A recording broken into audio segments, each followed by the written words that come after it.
Annyeonghaseyo, this is Teacher Jen of Sakdos.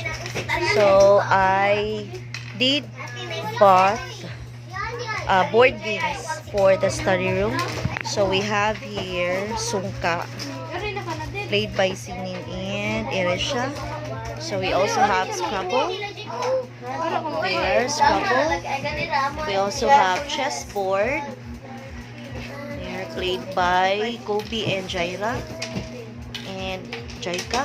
And we also have Damat, played by Jairis and Alisa.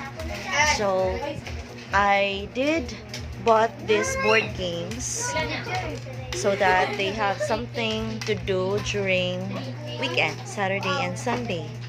And I don't want them to always play their phones. So instead of playing phones, they're gonna have these board games. Actually, there is still one board game that I haven't received yet from TikTok.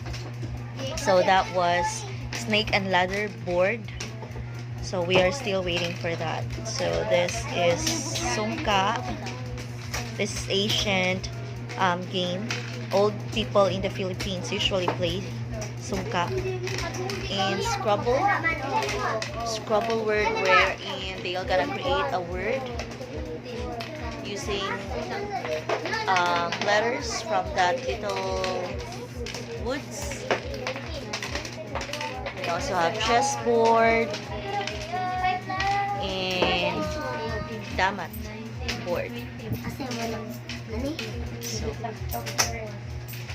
I'm so glad seeing students playing these games because instead of phones, they are just gonna play this board games.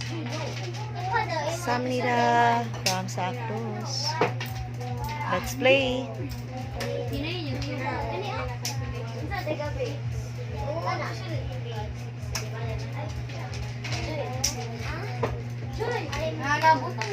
Butang naman, Jaika.